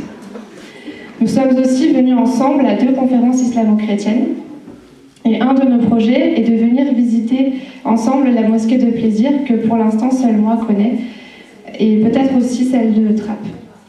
Le métier d'enseignant, que mon mari exerce aussi, induit, je pense, un véritable intérêt pour ce que vivent les élèves et leurs familles dans leur diversité de culture, de milieux, de religions. Comment nous entendre si nous n'essayons pas de savoir comment ils vivent? Chacun son histoire personnelle, sa vision de la vie et de la mort, chacun son ressenti propre, son avis ou non, sa foi ou sa conception des choses. Le rôle du professeur est de faire grandir les esprits en respectant les personnes et leur parcours. Il s'agit de cultiver nos jeunes, de les faire réfléchir, afin qu'ils pensent en être responsables et choisissent ce qui est juste, bon, bien. Cela passe, entre autres choses, par beaucoup d'écoute et de bienveillance de notre part. Dans mon métier, surtout en école publique, je ne peux faire étalage de ma foi, mais je me dois d'aimer l'autre pour ne pas le juger et toujours essayer de l'aider. De fait, il y a dans les classes beaucoup d'élèves de culture et ou de religion musulmane. Quand ils reviennent après avoir été absents pour se rendre à la fête de l'Aïd, je leur demande rapidement ce qu'ils ont fêté et comment, et les autres élèves aussi sont en général très intéressés. Quand j'étudie avec mes classes Les Misérables de Victor Hugo, empreinte de valeurs chrétiennes, une œuvre empreinte de valeurs chrétiennes, correspondant aussi bien à des valeurs musulmanes d'ailleurs, on échange sur le bien et le mal, sur les erreurs humaines, sur le pardon. Quand il découvre le personnage de Monseigneur Myriel, il demande ce qu'est un évêque, et pas seulement les musulmans, qui souvent ne connaissent pas, c'est vrai, mais aussi tous les autres qui ne le savent pas non plus.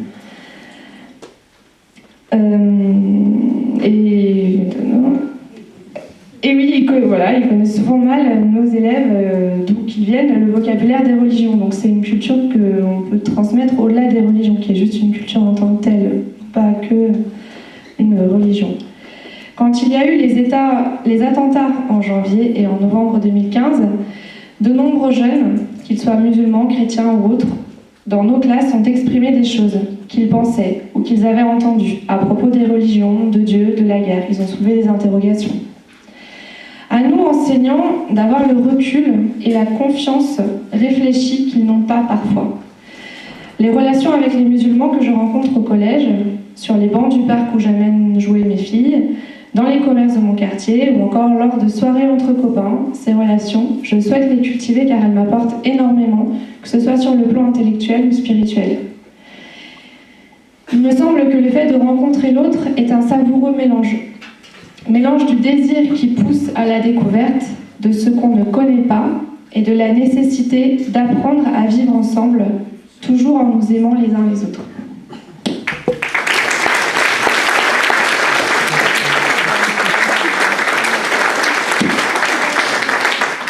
Merci pour ces jolis témoignages, votre belle histoire, voilà. Donc, ça peut vous donner l'envie d'interpréter vous aussi votre vie à la lecture de ce qu'ils vous ont témoigné. Et ça, c'est formidable. Merci à vous. Alors, comme convenu, on avait prévu un temps de questions-réponses. Je n'ai pas ramassé toutes les questions, n'hésitez pas à nous les faire parvenir. D'autres questions, mais il est important qu'elles soient posées. Alors, une toute simple, mais je pense qu'elle est plutôt pour Omar et Saïda. Quelle est la différence entre une invocation et une supplication? Oui, je pense que c'est moi qui a... Donc, la différence entre une invocation et une supplication, c'est qu'invoquer, c'est au même sens. Quand on invoque, on demande, ce sont tous des prières, donc on sait que prière peut-être chez l'autre, c'est pas le même sens que la prière chez un musulman. Donc on a les 5 prières et puis on fait des prières, on appelle, on invoque. Et puis la supplication, c'est aussi une forme d'invocation de prière qu'on fait avec insistance et soumission. Généralement, ce sont des invocations, des prières qui sont faites dans des situations graves, quand on est vraiment en situation de détresse, quand on est vraiment dans l'urgence. Voilà. J'espère que j'ai répondu à la question. C'est une question pratique. Invoquer, c'est demander Dieu. Je demande Dieu pour qu'il facilite une situation. Je fais des efforts soit dans la prière, soit en dehors de la prière. Je demande à Allah qu'il me donne quelque chose, qu'il me facilite quelque chose, qu'il me sorte cette situation. Et supplication, c'est vraiment, j'insiste, avec vraiment, pour Allah qu'il me donne, c'est ça, supplier Dieu. Demander vraiment avec... donc pour communiquer avec Dieu, il faut l'invoquer. Pour prier, pour parler avec Dieu, il faut prier. Le mot invocation, c'est le synonyme littéraire de mot prière. Le mot prière, elle a deux sens. Ce qu'on appelle le sens littéraire, c'est invoquer Dieu, parler avec lui. Et le deuxième sens, c'est prier Dieu. C'est ça dans la globalité, c'est parler, communiquer avec Dieu et invoquer-le, demandez-le. Allah dit, appelez-moi, invoquez-moi, je vous réponds. Ça c'est lui qui dit dans invoquez-moi, je vous donne ce que vous voulez. Avec une intention sincère, avec...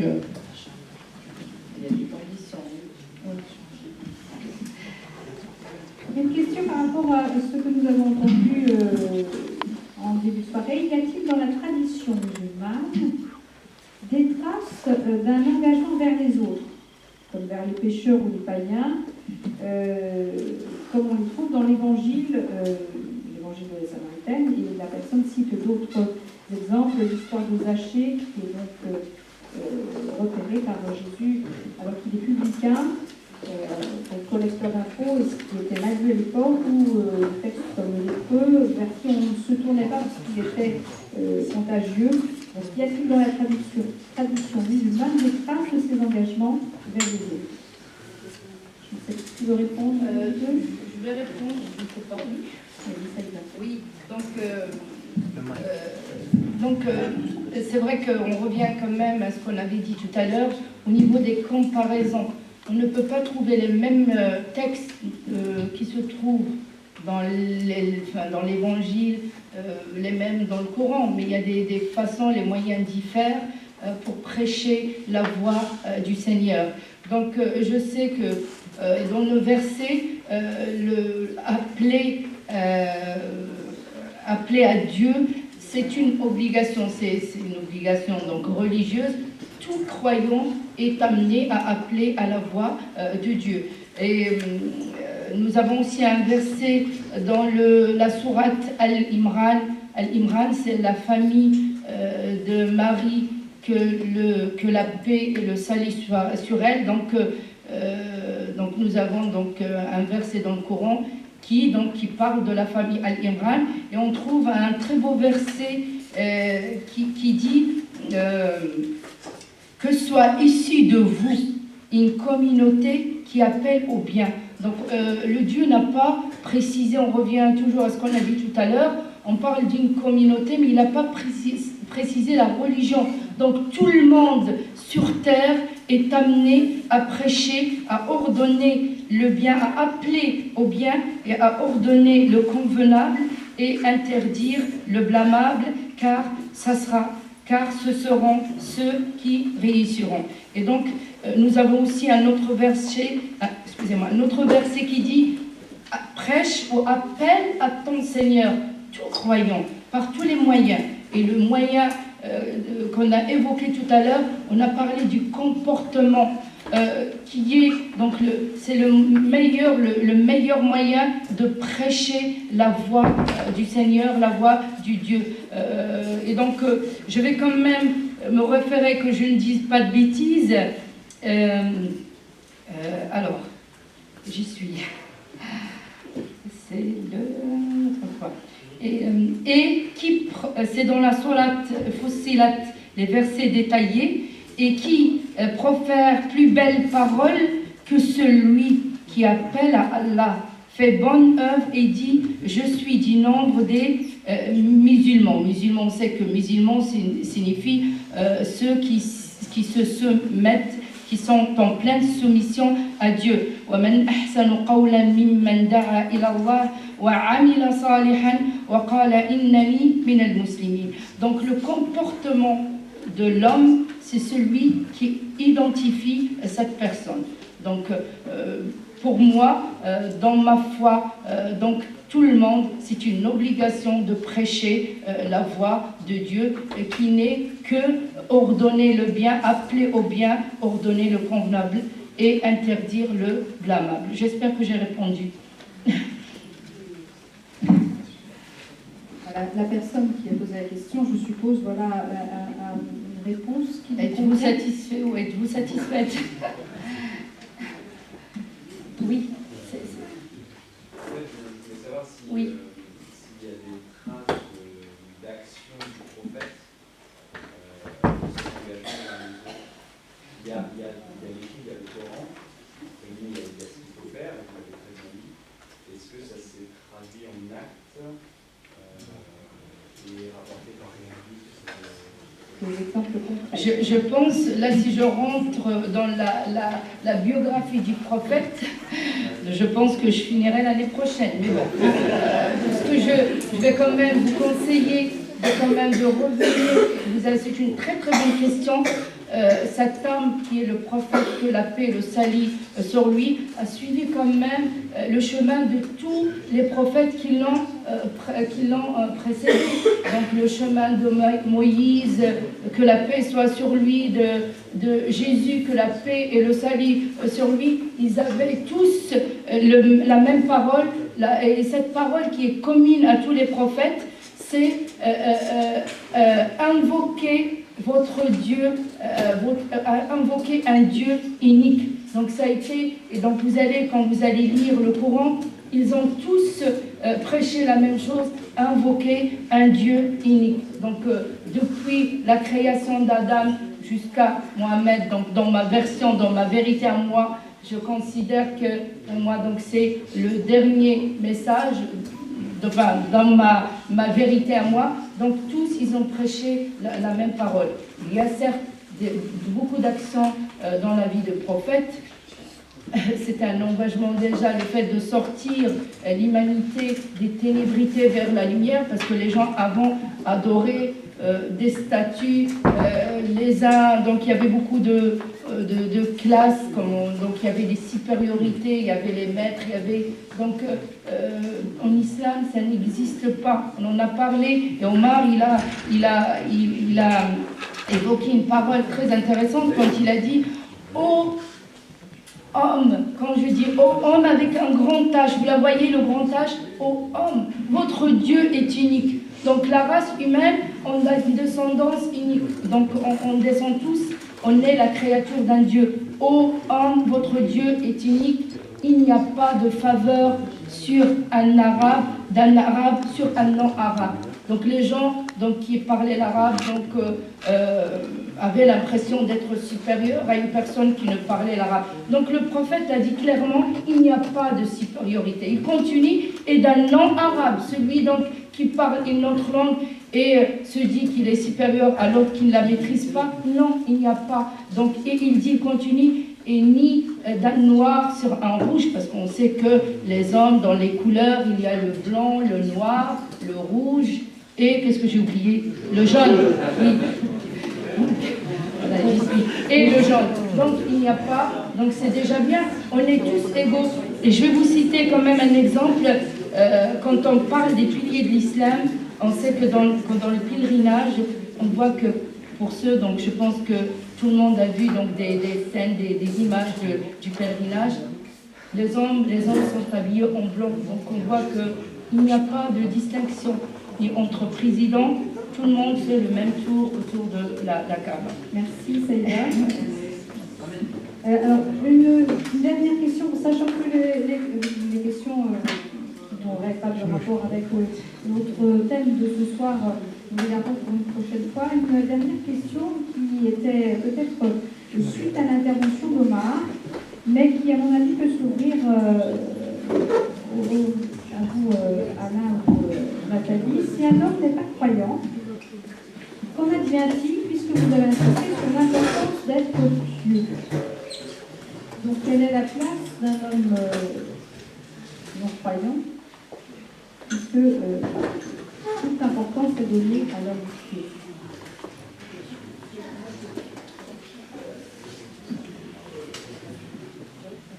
Juste le mot piété, un pieux, c'est quelqu'un qui respecte les frontières de Dieu, quelqu'un qui craint Dieu. À travers de cette piété, j'arrive à respecter l'autre, à échanger avec l'autre, à soutenir l'autre, à penser à l'autre. Parce que Dieu, je suis quelqu'un qui craint Dieu, Dieu il m'oblige de respecter l'autre, de va vers l'autre, de vivre avec l'autre, à travers cette piété. Donc, si je dis à quelqu'un, c'est une qualité donc, la piété, c'est une qualité. Et à travers cette piété, j'arrive à donner un bon exemple dans la société. Aujourd'hui, je me trouve avec vous, je partage avec vous, je vis avec vous un bon moment, parce que Dieu, qu'on l'adore, qu'on le craint, c'est lui qui nous pousse, c'est lui qui nous ordonne de faire ça. C'est ça la piété. Donc, piété, c'est-à-dire craindre Dieu. J'ai la peur pour Dieu, de Dieu. Je respecte les frontières de Dieu. Je fais mal à personne. Je respecte tout le monde. Un petit sourire que je le fais pour tout le monde, c'est la piété, parce que je crains Dieu. Je voudrais aussi compléter par une belle histoire. Donc, je sais qu'on partage tous notre père Abraham. Donc, c'est une histoire qu'on raconte de lui. Abraham était un prophète qui était très, très généreux. Et une fois, il invitait beaucoup de gens donc, à manger. Une fois, il a invité une personne d'un certain âge, je dirais un vieillard, c'est ça, une personne très âgée. Et donc, il l'a convié à manger. Et quand ils se sont mis à table, Abraham a demandé à l'homme, dis au nom de Dieu pour manger. Et l'homme, il a dit non, je ne suis pas croyant. Abraham, il a dit comment? Un non-croyant chez moi. Il a dit, tu t'en vas. Il est parti. Et Dieu a envoyé un ange qui a parlé à Abraham. Il lui a dit, regarde, j'ai nourri cette âme jusqu'à cet âge-là. Et toi, un jour pour le nourrir, tu as refusé parce qu'il n'était pas croyant. Et dans le verset de la vache, quand Abraham a demandé de nourrir que les croyants, le Dieu s'est opposé. Il a dit non, et les non-croyants aussi. Donc, certes, on est pieux, mais donc je ne vois pas le rapport avec croyants, pas croyants. On reste des hommes. Du coup, j'en profite pour rappeler que le dialogue interreligieux pour le chrétien est une manière de se mettre au service de la relation d'amour que Dieu entretient avec tous, avec toutes, non-croyants ou croyants, et avec toute l'humanité. Cependant, ça me permet de dire, même si normalement on pourrait avoir une suite à cette rencontre, qui serait plus les moyens que l'on a à mettre en œuvre pour que cette rencontre, ce dialogue se passe bien. Il ne faut pas oublier que ce dialogue est fragile. Pour dépasser un peu cette fragilité, il faudrait que les uns et les autres, on ait aussi en tête que l'autre, eh bien, on n'arrivera jamais à en faire le tour complètement. Alors le croyant, il sait qu'il ne peut pas faire le tour de Dieu, et que chacun, chacune a été créé à l'image de Dieu. Et donc, je lance un appel pour que nous nous laissions surprendre par l'autre que nous rencontrons, de mieux le connaître, bien sûr, mais aussi de nous laisser surprendre par lui, par elle, et puis surtout aussi de nous laisser surprendre même par ceux que nous avons l'impression de connaître. Et quelquefois, eh bien, effectivement, nous avons un petit peu à nous laisser surprendre encore une fois par l'autre. Merci, je pense que au niveau questions, j'ai pas d'autres questions. Donc, une question juste technique. Voilà, quel est le pape, qui est le pape au moment du Concile Vatican II? Alors, il y a eu 2 papes, si vous relisez un petit peu la feuille, vous trouverez donc, que c'est le pape Paul VI qui a terminé le concile Vatican II. Par contre, le pape qui a entraîné le concile, c'est le pape Jean XXIII, qui lui-même a été diplomate. Il y a au niveau du Vatican toute une diplomatie, et il était diplomate dans un pays d'Europe de l'Est, et il avait été confronté à un moment à un grave danger, enfin, et puis à une situation dramatique, puisque c'était dans un pays où il y avait un problème d'argent, de famine, et des gens voulaient partir de ce pays, avaient emprunté un train, et le gouvernement de ce pays avait bloqué le train en plein soleil, il faisait très très chaud, et il n'avait pas d'eau dans le train, et il risquait de mourir. Et ce futur pape Jean XXIII a été amené à risquer sa vie pour, eh bien, de façon plus ou moins à droite, arriver à faire partir ce train, à obtenir des autorisations, même si ceux qui avaient signé l'autorisation n'avaient pas conscience qu'ils signaient l'autorisation pour le départ du train. Il avait ainsi sauvé des familles, des vieillards, des jeunes, des enfants, de toute culture, de toute religion, mais qui cherchaient à fuir le pays pour pouvoir trouver un autre pays derrière eux. Et donc, voilà, c'est ce qui a donné aussi le sens du concile que j'ai essayé de développer tout à l'heure. Le pape Jean XXIII ayant été confronté à la rencontre de l'autre et effectivement à sortir d'une situation qui était une impasse. Bon, un grand merci à nos intervenants, Nathalie, Saïda, Omar, Anna. Je crois qu'il ne faut pas oublier de dire quand même que, comme depuis le début de notre histoire, nous attachons quand même beaucoup d'importance au fait que nos intervenants soient issus de notre communauté. Et cet attachement à ce détail qui n'en est pas un a poussé à certains à oser prendre la parole ce soir. Et je tenais particulièrement à les remercier. Voilà, je crois qu'on peut applaudir nos intervenants.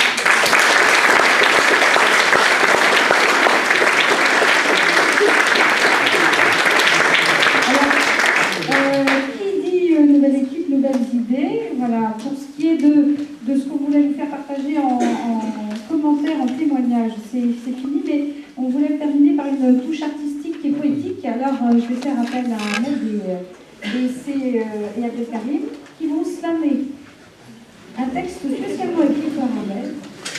Voilà.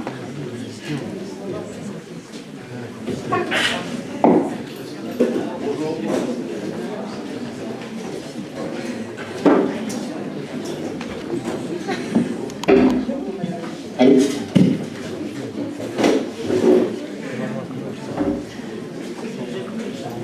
Je voulais savoir si vous étiez en langue. Non. Voilà. Parce qu'on a invité la scène. On s'est dit 3. Voilà, on va mettre une chaise supplémentaire pour inviter notre ami Arcel. Donc voilà, est-ce que tout le monde va bien? Oui. Est-ce que vous passez une bonne soirée? Oui. Vous êtes détendu? Oui. Est-ce que c'est votre dernier mot? Il n'y a pas Jean-Pierre Foucault, donc on peut y aller. Je pense que vous êtes prêts?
J'aurais dit futin qu'on m'a écrit le même, j'aurais dit futin qu'on m'a écrit le avec ton sang. Puis tes mots sont choquants, puis le choc est violent.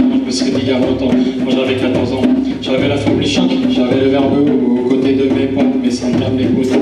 C'était la belle époque, c'était vraiment trop beau. J'ai volé tous les stops et toutes sortes de panneaux. Écris-le et n'aie pas peur d'être puissant. Écris-le avec ton sang et n'aie pas peur d'être arrogant. Plus tes mots sont choquants, plus le choc est violent. Me serait dit il y a longtemps, quand j'avais 14 ans. Aujourd'hui, je suis assagi, peut-être bien cuit, peut-être bien clos. Rabougri, ramolli, j'aurais dit à 14 ans. J'aurais voulu avoir l'énergie de cet enfant. Les regrets à jamais, mais c'est l'œuvre du temps. Le temps, parlons-en, au passé, au présent. Il emporte avec lui nos rêves d'enfants. Elle frappe, elle happe, la faucheuse, la voleuse, est saisie par le cou. Nos âmes d'enfants, à présent c'est la fin. Dans ma tête c'est des blocs, ça fait comme un refrain, ça m'inspire une suite de notes, mais j'ai plus envie d'écrire, je ne fais que subir. Je sais, ouais, ça craint, non, c'est vraiment pas malin. Vous êtes tous les copains, les frangins, les potos. Vous êtes tous les copains, les frangins, les potos. Je vous l'avoue aujourd'hui, vous n'arrivez pas à être trop. Le temps presse, les copains, c'est la fin du refrain. Quelle tristesse et chagrin, ouais, demain ça j'entends. C'est ainsi, c'est destin, il est là, elle est bien. Il est où le bambin, le gamin, l'ami Pierrot, le marmot, le minot, mon alter ego. Écris-le et n'aie pas peur d'être puissant. Écris-le avec ton sang et n'aie pas peur d'être arrogant. Tes mots sont choquants, plus le choc est violent. T'aurais dit il y a longtemps, quand t'avais 14 ans. Il est trop long ce refrain, il va falloir y mettre franc. Allez grand, il est temps, le moment c'est maintenant. À ce rythme, on y sera encore dans 150 ans. Il est long. À ce rythme, on y sera encore. Allez grand, il est temps, le moment c'est maintenant. À ce rythme, on y sera encore dans 150 ans. Il est long le chemin, il est même incertain. Alors prends-moi la main, gamin, je vais en avoir besoin.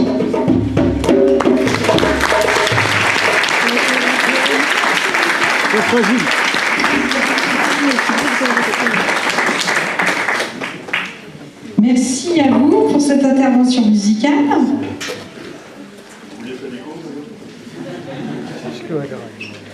Merci à Philippe aussi qui a intervenu.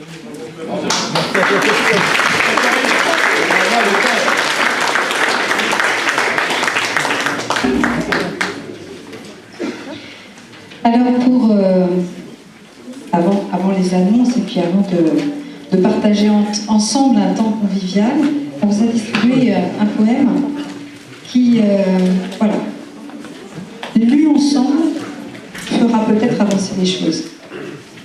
Et si tu crois qu'un sourire est plus fort qu'une arme, si tu crois à la puissance d'une main offerte, si tu crois que ce qui rassemble les hommes est plus important que ce qui les divise, si tu crois qu'être différent est une richesse et pas un danger, si tu sais regarder l'autre avec un brin d'amour, si tu sais préférer l'espérance au soupçon, si tu estimes que c'est à toi de faire le premier pas plutôt qu'à l'autre, si le regard d'un enfant parvient encore à désarmer ton cœur, si tu peux te réjouir de la joie de ton voisin, si pour toi l'étranger est un frère qui t'est proposé, si tu sais donner gratuitement un peu de ton temps par amour, si tu partages ton pain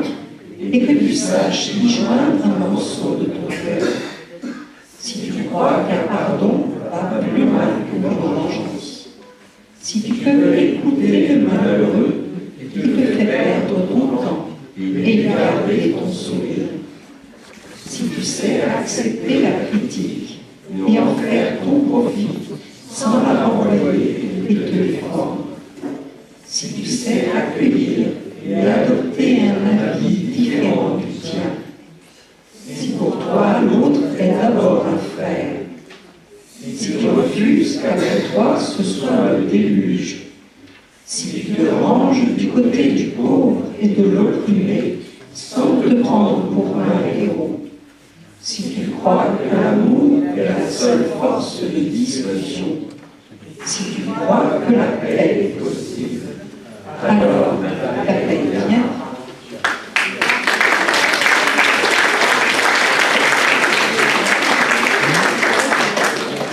Voilà, alors notre soirée touche à sa fin, mais je voudrais quand même terminer en vous donnant, d'abord en remerciant bien sûr nos intervenants, en remerciant nos témoins Mélanie et Pierre, en remerciant aussi l'équipe technique, parce que Ali a contribué à nous mettre la sono, Soufiane à nous faire la prise de vue, Abdelkarim et Marie-Christine ont assuré la logistique avec les scouts et de France et puis les jeunes de l'école coranique. Donc merci à tous, sans qui une soirée comme ça ne peut pas être aussi agréable.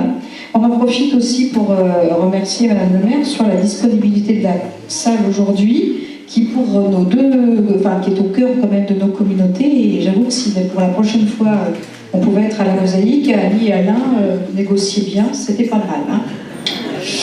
Voilà.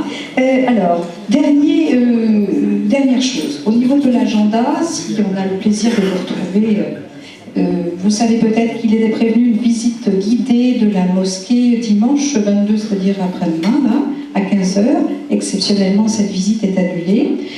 Sans doute que pour les inscrits, on veillera à reproposer une date, mais peut-être qu'on reconduira même des visites ponctuelles l'année prochaine. Hein, donc là-dessus, on ne pose pas de problème.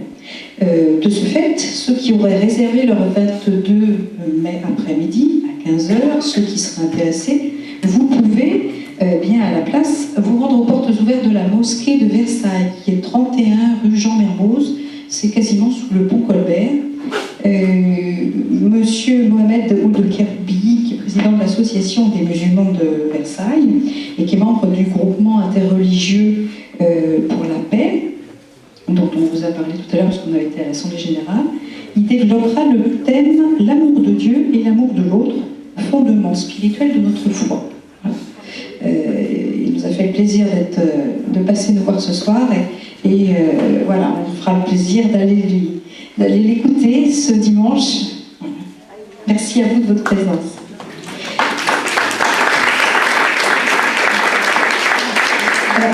Sur le site du GIP 78, GIP 78, vous pouvez d'ailleurs trouver des tas d'informations sur les conférences au niveau du sujet interreligieux. C'est une vraie mine d'or pour ceux qui voudraient découvrir et approfondir les trois religions juives, chrétiennes et musulmanes. Hein, donc GIP 78.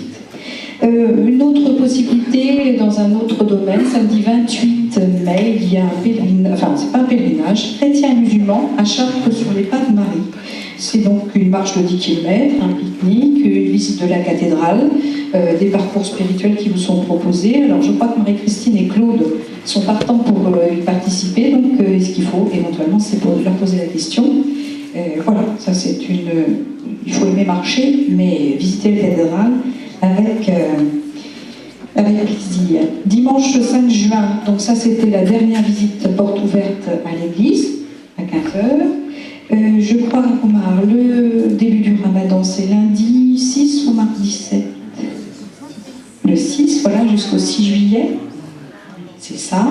Et puis, au niveau chrétien, on a la fête de Saint-Pierre le 19 juin, avec une messe à 10h30 et puis une après-midi conviviale. Voilà. Notre agenda, vous l'avez en entier. Alors, donc maintenant, écoutez, place à une partie d'échange que vous n'allez pas manquer de créer autour du thé et des gâteaux qui vous sont proposés dans le hall. Merci à ceux qui les ont réalisés. Et puis, très bonne fin de soirée. Ah, alors, avant de vous souhaiter une très bonne fin de soirée, oui, nous avons acté, comme aujourd'hui, nous avions parlé de rencontrer l'autre, désir et nécessité. Et c'est vrai qu'après, on a beaucoup échangé sur rencontrer, découvrir l'autre. Voilà, on a eu un large débat et on s'est dit, ça vaut bien quand même qu'on en reparle. Donc, on a pris une date, vendredi 18 novembre, d'où l'importance éventuellement d'être dans cette salle. Donc, vous pouvez déjà noter dans votre agenda et puis on reparlera de tout ce que l'on a vécu, mais avec une autre dimension. Rendez-vous pour la prochaine fois. Alors, que cette fois-ci tout le monde aura la parole. On fera comme on a fait sur la famille, hein, c'est-à-dire qu'on mettra des tables de 8 avec donc en général 4 musulmans, 4 chrétiens pour parler ensemble, de découvrir l'autre. Voilà, si la formule vous a plu sur la famille, on commence sur la rencontre de l'autre. Voilà, très bonne fin de soirée à tous et puis bon retour à chacun. Donc,